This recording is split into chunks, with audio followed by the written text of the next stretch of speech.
Bienvenidos a Yomu Book. En este canal les presentamos libros muy interesantes del mundo entero de manera sencilla y didáctica. Hoy les presentamos Factfulness de Hans Rosling. Este fue un bestseller a nivel mundial y creo que es un libro que todos deberían leer en algún momento de la vida. Para mí es uno de los mejores libros que he leído y uno de mis favoritos, así que créanme y véanlo hasta el final porque es fascinante. Bien, ¿qué significa Factfulness? Fact significa hechos y fullness abundancia. Quiere decir que debemos vivir con bases firmes y hechos reales. Seguro muchos dirán que viven sabiendo los hechos reales, claro, pero este libro es para esta gente que cree saberlo todo. Porque la mayoría de las personas en el mundo vive con conceptos equivocados de la situación actual, y esto no se trata de leyendas urbanas, sino que mediante datos y estadísticas reales nos damos cuenta que no tenemos los conocimientos actualizados. Antes que nada es importante presentar al autor, que no es un estadista, sino un médico y educador sueco. Fundó en su país la agrupación Médicos Sin Fronteras y ha dado muchas conferencias y charlas TED. Ha estudiado y viajado a diferentes lugares del mundo y lo que él quiere es corregir los conocimientos erróneos que tenemos sobre economía, ecología y medicina. Y no piensen que este libro trata sobre cosas complicadas, es solamente cuando a ustedes les dicen imagínense cierta parte del mundo en su cabeza. Bueno, es corregir esa primera imagen que le viene a la cabeza porque lo más probable es que no sea la correcta. De eso se trata el libro. Y el autor escribió este libro porque si tenemos información y conocimiento equivocados, seguramente las acciones que tomemos estarán también equivocadas, y eso es lo que quiere evitar. Si por ejemplo la mayoría tenemos el conocimiento equivocado y hacemos proyectos para corregir algo, pero si ese algo no existe, estaremos haciendo las cosas en vano o incluso peor, podemos hasta quizás perjudicar a alguien. Por ejemplo, el terremoto y tsunami que sufrió Japón en 2011, que bueno, se cumplieron ya 10 años, diferentes agrupaciones y ONG mandaban donaciones, pero para los que sufrieron y perdieron la casa no les servía para nada las 1000 grullas de papel origami o ropa como camisetas. Y estas cosas suceden por no escuchar la voz de la gente local y por no conocer los hechos reales. Imagínense si eso pasa dentro de un mismo país, si cruzamos las fronteras o nos vamos a otro continente como el africano, esa falta de comunicación y desconocimiento se acentúa mucho más. Y en este libro ponen muchas preguntas con 3 opciones para elegir y la mayoría de la gente elige la incorrecta. Y lo interesante de esto es que especialistas en ecología, medicina, tampoco aciertan, ya que los especialistas saben mucho de su rama pero no conocen otros temas aunque sean del mismo rubro. Un médico traumatólogo no sabe de pediatría o cardiología aunque se haya recibido de médico, entonces el autor decidió escribir este libro para transmitir de forma global y amplia los hechos reales que ocurren en el mundo. Y un dato a tener en cuenta es que este libro se publicó en 2018, pero Hans Rosling falleció en 2017. Para investigar y juntar los datos necesarios estuvo un año, y cuando ya había empezado a escribir este libro le diagnosticaron cáncer de páncreas terminal y le dieron meses de vida. Al enterarse de esto suspendió todas las conferencias y charlas para dedicarse a terminar el libro, y esto es lo que hace especial este libro, ya que el motor de este libro no es el dinero ni la fama, sino la pasión de querer transmitir la verdad a la mayor cantidad de gente. Bien, entremos entonces a lo que Hans quería transmitir. Vamos a presentar 10 hechos que la gran mayoría se equivoca. El mundo se divide en 2 polos, en ricos y en pobres, en países desarrollados y en países en vías de desarrollo. La gente que vive en países desarrollados, como en Estados Unidos o en muchos países de Europa, piensan nosotros de este lado y los pobres del otro lado. Y suelen dividir el mundo en 2, pero esto es un gran error. El concepto de países desarrollados o primer mundo como Estados Unidos, Inglaterra, Japón, y países en vías de desarrollo como los países asiáticos o africanos ya pasó de moda. Ahora se puede dividir en 4. Esto es lo que debemos tener en la cabeza. De la pobreza a la riqueza hay 4 niveles. El 4 es el nivel más alto y allí estarían los países como Estados Unidos, Japón y europeos como Francia o Inglaterra. Y la mayoría de los países están en el nivel 2 y 3. Ante la pregunta ¿qué porcentaje de países tienen salarios extremadamente bajos? Muchos dirán un 60% y el resto son los países ricos que ocupan un 40%. ¿No es más o menos esta la sensación que tienen? Pero no, los países con salarios muy bajos es solo de un 9%. Y los países con salarios medios ocupan un 75%. En el nivel 4 hay 1000 millones de personas, en el nivel 3 hay 2000 millones de personas, en el nivel 2 hay 3000 millones de personas, en el nivel 1 hay 1000 millones de personas. En el libro muestran fotos para que sea más gráfico la diferencia de los niveles. Por ejemplo, si tomamos de referencia el medio de transporte, nivel 1 es caminar descalzo, nivel 2 andar en bicicleta antigua, nivel 3 una moto pequeña y nivel 4 un coche. Muchos quizás tendrán su coche o viajarán en taxi. Esto es estar en el nivel 4, pero la gran mayoría no vive así, sino que viajan en motos o en bicicletas. ¿Ustedes no tienen la imagen de China que viajan todos en bicicleta? Bueno, esa es la imagen de cuando China estaba en el nivel 2, pero hoy en día China está en el nivel 4. Cuando se presenta de forma visual se entiende en qué nivel está el país. Y ahora, por ejemplo, la forma de cocinar. Nivel 1, carbón y brasas. Nivel 2, hornalla conectada a una garrafa de gas. Nivel 3, un hornillo simple conectada a gas natural. Nivel 4, la cocina con 2 o 4 hornallas. El mundo no se divide en dos, personas que cocinan con carbón o personas que cocinan con hornos de primer nivel. Lo importante es eliminar el pensamiento de países desarrollados y países en vías de desarrollo. De hecho, hay muchos países que estaban en nivel 2 y ahora están en nivel 4. El autor es sueco y Suecia está en nivel 4, pero cuando él nació estaba en nivel 3 y su madre vivió en nivel 2. En estos últimos tiempos los países han crecido y ya no están en donde los recuerdan. El mundo está cada vez peor. Con el avance de la tecnología estamos peor. Los robots, la inteligencia artificial, transgénicos, polución, terrorismo, armas nucleares, guerras, estamos mal. Solo unos pocos se benefician, nosotros trabajamos pero no llegamos a fin de mes. Creo que todos tenemos algo de este pensamiento y nos es fácil aceptar esta realidad. Si le dicen hay un avance tecnológico pero el mundo está peor, seguro que no lo vamos a negar. Si le dicen no, estamos mucho mejor y estamos evolucionando, probablemente les dirán bueno, no conoces la realidad de lo que está pasando. El ser humano tiene incorporado el instinto de negatividad, tendemos a quedarnos con todas las noticias negativas en la cabeza. La realidad es que noticias buenas no vende. En el año 1800 los países que estaban en el nivel 1 de pobreza era de un 85% y en 1966, o sea después de la Segunda Guerra Mundial, este valor desciende al 50% y en 2017 baja aún más hasta llegar al 9%. De 85% a 9%, esta notable mejoría nosotros no nos enteramos ni la escuchamos porque una noticia de que el mundo está mejorando no es algo que la gente quiera consumir. Bien, también hay menos armas nucleares, aunque escuchemos las noticias que dicen que Rusia y Estados Unidos están fabricando armas nucleares. El contagio de HIV está disminuyendo. El sistema con pena de muerte está disminuyendo. Países que la esclavitud es legal ya casi no existen, pero antes sí existían estas leyes. El ser humano lo que hoy no ve, siente que nunca lo hubo. Se olvida o piensa que hace mucho pasaban estas cosas. Tenemos más accidentes de aviones. Últimamente no escuchamos accidentes aéreos, pero hace unos 30 años había bastante. ¿Cómo se corrigió este tema? Se pusieron de acuerdo todos para compartir los datos que sirvieran para evitar accidentes y no tener esa información valiosa en secreto. Y de ahí que la cantidad de accidentes bajaron muchísimo. La capa de ozono también se recuperó. ¿Se acuerdan que usar un aerosol era como un delito? La mayoría ya ni habla de este tema. La trampa también está en la educación. La matemática y la física, el 2 más 2 es igual a 4, no cambia a lo largo de los años. Sin embargo, pensamos que ciencias sociales y ciencias naturales tampoco cambia. La realidad es que cuando se escribieron los manuales solo se tenía esa información y hoy vemos que con internet y el smartphone se va actualizando todo el tiempo y muchas veces esa información que aprendimos hace años ya no es correcta. Ahora, ¿cuánto creen que es la esperanza de vida promedio del mundo? Quizás piensen, bueno, los países desarrollados seguro vivirán más, llegarán hasta los 75 u 80, pero los países en desarrollo, que son casi el 60%, serán más o menos de unos 50 años, y debe andar entonces el promedio en los 55. Pero no, la esperanza de vida promedio es de 70 años. Existe una evolución y bastante rápida, más de lo que imaginamos. La población en el mundo va a seguir aumentando. El autor dice que esto no es correcto.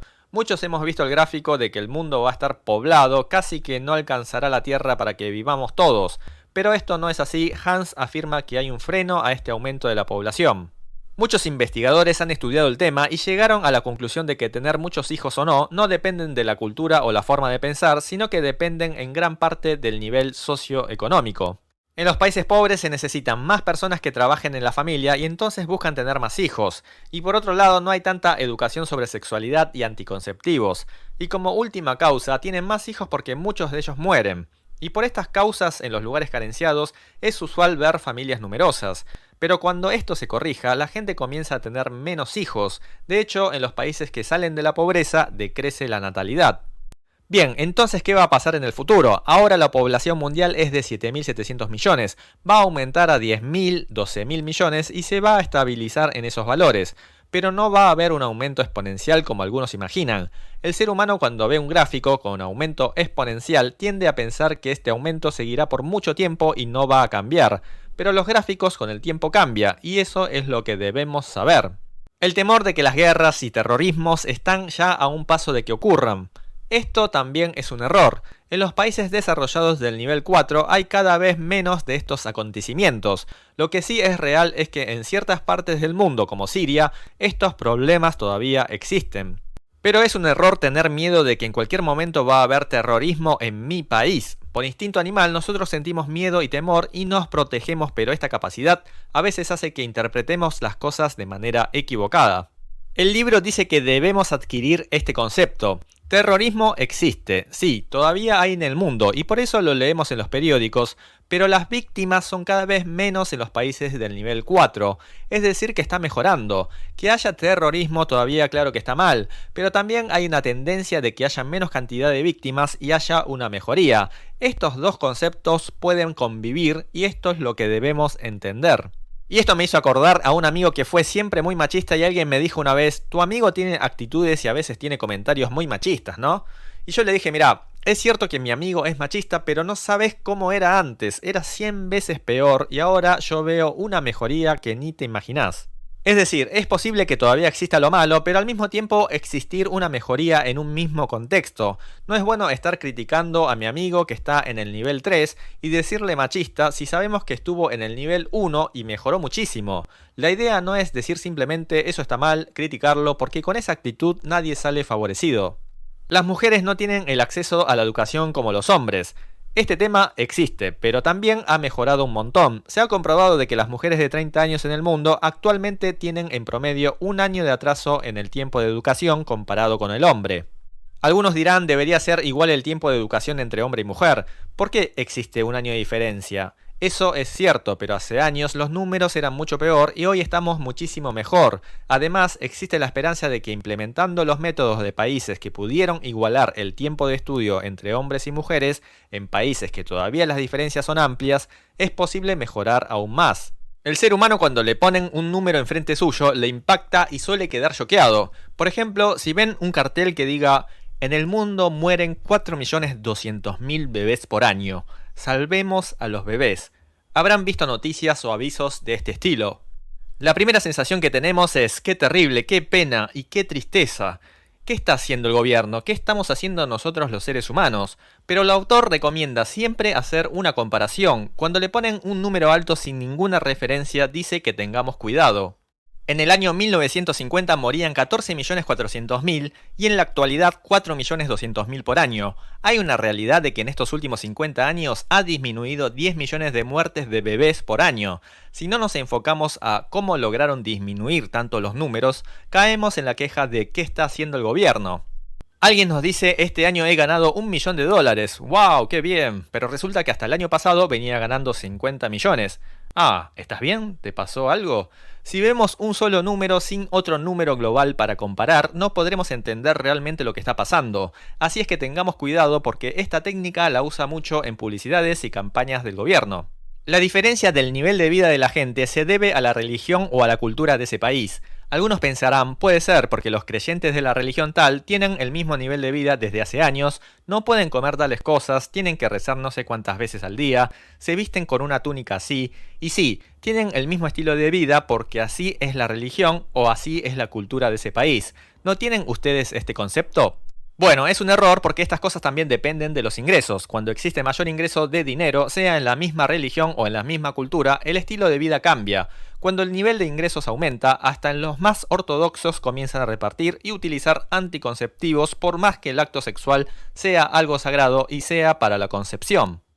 Muchos fieles creyentes se van adaptando según el momento y según la vida que tengan. Si hay pobreza, pues caminarán descalzos, pero si el nivel de vida se eleva, esa misma persona, creyente o no, se trasladará en un coche. La religión y la cultura se va adaptando al ingreso que vayan teniendo. Esto es igual para el judaísmo, islam, cristianismo, budismo, sintoísmo. No está bien pensar y resumir diciendo, bueno, es la cultura de ellos, y punto. Debemos ver dentro de la cultura y las limitaciones que tienen, por qué viven así y por qué pasó eso, y respetar sabiendo que todos los seres humanos vivimos constantemente en reflexión e intentando mejorar. El autor viajó a un país donde había casas de ladrillos a medio construir y sin techo, y se preguntó ¿qué es esto? Veo paredes sin techo y encima muchas casas todavía en proceso de construcción. ¿Será un pueblo que tiene la costumbre de vivir así? Se preguntó. ¿Es por falta de educación o porque una empresa de construcción estafó a la gente? Empezó a imaginar estas cosas, pero no era nada de esto. La gente de este lugar no tenía acceso a abrir una cuenta bancaria. En el mundo hay muchísima gente que no puede abrir una cuenta en el banco, porque para abrir una cuenta hay muchos requisitos que pide el banco y no cualquier persona los tiene. Bien, ¿y cómo hace la gente de este pueblo para construir una casa? Si tienen dinero en efectivo, puede entrar un ladrón y robarle todo, porque es un lugar con mucha inseguridad, así que apenas ganan algo de dinero, compran ladrillos. Pero si acumulan ladrillos, les roban los ladrillos. Entonces, ¿qué hacen? Van construyendo de a poco. Esto es una demostración de la sabiduría de las personas dentro de las limitaciones que tienen. No se trata ni de su cultura, ni de su religión, solo es el hecho de que hay pobreza. Tenemos que saber que hay gente que vive en estas situaciones. Otro de los conceptos erróneos es criticar los malos modales que tienen las personas de ciertos países. Una frase típica es decir, los chinos tienen malos modales, van a otros países, dejan toda la basura tirada, no respetan las reglas. El autor dice que esto no se trata de la cualidad de ciertos países, sino que recién están comenzando a salir de la pobreza y no llegaron al nivel de educación que tienen quizás los países desarrollados. Y como China tiene hoy el poder adquisitivo de viajar a otros países extranjeros, se nota mucho más. Sin ir más lejos, Japón, que hoy es considerado un país de limpieza, orden y respeto, que fueron al Mundial de Fútbol de Rusia y se quedaron limpiando el estadio aunque su país haya perdido, después de la Segunda Guerra cuando el país era todavía pobre, también tenían malos modales solo por falta de educación. Cuando se hace una campaña a nivel país de no tirar la basura en la calle, no fumar en lugares públicos, no escupir, levantar la caca de su mascota, eso se va haciendo un estándar y lo que se hacía hace 30 años no se hace más.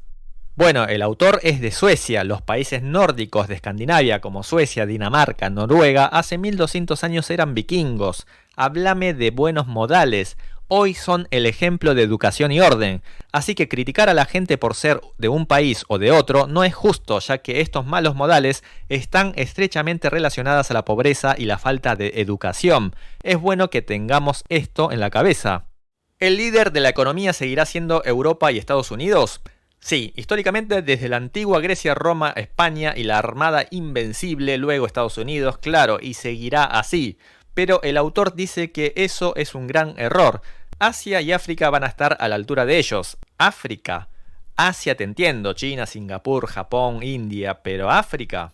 Lo que hay que pensar es la proporción en la distribución de la población mundial. Continente americano 1, Europa 1, África 1, Asia, Oceanía 4. Bueno, se dan cuenta que Asia, Oceanía tiene la mayor proporción de la población. ¿Y a qué se debe? Claro, porque está China e India. ¿Y qué pasará en el futuro? La proporción será continente americano 1, Europa 1, África 2, Asia, Oceanía 5. Cuando esto ocurra debido al incremento del índice de crecimiento poblacional como el crecimiento económico hace que todo se centre en estos dos continentes. Aún sabiendo esto, la mayoría de los europeos o los americanos les cuesta aceptar esta realidad. Por ejemplo, las empresas que fabrican las toallas femeninas tienen proyectos para hacer toallas con más absorción de noche, de día, y no tienen la mirada de fabricar las normales de toda la vida a países africanos o asiáticos que a ellos les faltan. El autor preguntaba por qué no apuntan a vender más hacia estos países, pero ellos no creen que allí exista una necesidad y un mercado. Y él, en diferentes conferencias, seminarios o charlas TED dirigidos a inversionistas, explicaba que según datos y estudios, es seguro que el mercado de Asia y África va a crecer de acá hacia el futuro, así que les sugería que inviertan en estos países ya que además de tener ellos ganancias, también iban a contribuir a que tengan crecimiento a nivel social y económico y que puedan tener una mejor calidad de vida. Hans, el autor, cuenta que después de hacer esta conferencia todos habían entendido y les había parecido interesante, pero dice que un día se le acercó un gran inversionista y le dijo: «Mira, Hans, ha estado muy bien tu seminario y creo que tenés razón, pero yo he estado en estos países africanos y su cultura es muy diferente y no creo que esta gente cambie». Hans está en total desacuerdo que la gente no pueda cambiar por su cultura, ya que hay muchísimos datos de que con el tiempo la cultura y su gente cambia. Y el autor pregunta si conocen la cultura del país donde nacieron hace 100 años o menos, hace 50 años. Si investigan, se van a dar cuenta que cambió mucho la cultura y las costumbres. Para un crecimiento social es imprescindible la democracia. ¿No tienen este concepto instalado en su cabeza? Pero para un crecimiento se necesita democracia y una economía libre, y eso lo vemos en países desarrollados. Con una dictadura es imposible que un país crezca. Pero acá les muestro un dato interesante. Del 2012 al 2016, de los 10 países que más crecimiento tuvieron, 9 son países no democráticos. No, eso no puede ser verdad, pensarán algunos. De hecho, yo lo he pensado también. Acá la realidad es que cuando el país está en vías de desarrollo se necesita de un gobierno dictatorial para un crecimiento veloz. Por el contrario, un gobierno democrático es mejor ya cuando toda la política socioeconómica esté más estable. Imagínense el primer día de clases del colegio y alguien dice, bueno, definamos las cosas democráticamente y que gane la mayoría. Pero democráticamente, ¿qué si ni nos conocemos y no sabemos qué reglas hay en el colegio? ¿Y qué tema vamos a discutir? ¿Quién es el líder del grupo? Seguro habrá mucha confusión y no habrá ninguna unidad. Históricamente vemos que la democracia tiene que ir entrando de a poco para que realmente funcione. Con Napoleón, Francia fue potencia, se convierte en un sistema republicano y se debilita, y así muchos países fueron alternando la política dictatorial y democrática. Y los datos indican que cuando el país todavía está en proceso de desarrollo, o sea que pasan del nivel 1 al 2 o del nivel 2 al 3, los países que tienen un gobierno de dictadura les va mucho mejor. Un ejemplo claro es Corea del Sur. Corea creció muchísimo a nivel económico, pero hasta hace muy poquito ellos tenían un régimen de dictadura militar. La democracia llegó hace muy poco, así que decir que los coreanos son de hacer protestas masivas o son violentos es un error. Ellos recién comenzaron con la democracia y están en una fase todavía inmadura. Los que dicen los coreanos son así o son asá son personas que no conocen la historia de su país, de cómo fue ganando a lo largo de la historia la democracia hasta estabilizarse. Entonces el autor aconseja no asegurarse por una cosa, por ejemplo, de que la democracia es lo único que sirve o la libre economía es la única solución, porque a veces no es tan así. El mundo es más complejo, así que fijémonos más en los datos y analicemos cada país de forma independiente. El aumento del dióxido de carbono en el mundo es por culpa de China y la India. Acá Hans dice que no tengamos la costumbre de buscar siempre a un único responsable y culpable, porque además muchas veces nos equivocamos. En una reunión de las Naciones Unidas, una persona criticó señalando a estos dos países por el aumento del dióxido de carbono, y le preguntó qué piensa sobre el tema la gente de la India. Y el representante de la India se puso de pie y respondió: es cierto que nuestro país está generando mucho dióxido de carbono. Pero ¿quiénes fueron los países que hicieron que hoy el calentamiento global sea una amenaza para la humanidad? Y para darnos cuenta de que el problema es el nivel elevado de dióxido de carbono. Y quiero agregar una cosa más. Usted dice que el nivel de emisión de dióxido de carbono de la India es elevado, pero me gustaría discutir este tema apuntado a emisión por habitante. Es verdad que el nivel total de dióxido de carbono que emite India es alto, pero tiene una población de 1.300 millones, y Estados Unidos tiene 320 millones, Inglaterra y los países europeos mucho menos. ¿Por qué no hacemos el cálculo de cuánto emite por habitante? Y la gran emisión de China e India aumentó mucho en estos últimos tiempos, pero los países que están hoy en el nivel 4, ¿saben desde hace cuánto están emitiendo dióxido de carbono? Esa es la pregunta que les hizo el representante de la India.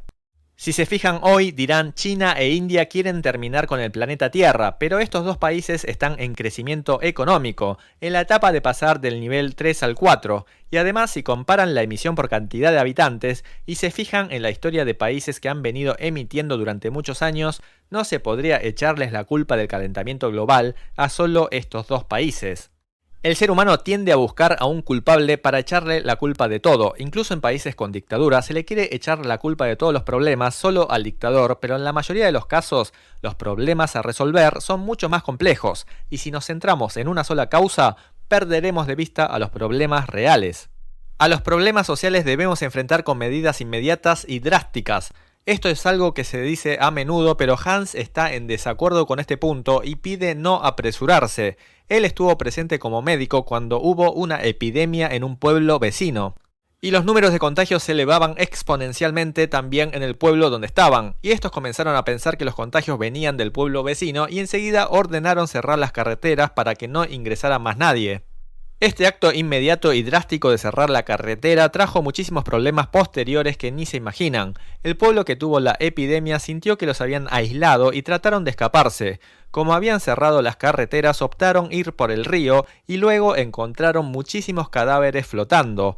Además, como no entraban los alimentos de un pueblo al otro, hubo muchas muertes por desnutrición y hambre. Por regla, los problemas sociales se solucionan gradualmente y es un trabajo de hormiga. No es tomar decisiones drásticas como de decir que prohíban el ingreso de personas de este país o que no coman nunca más esta comida.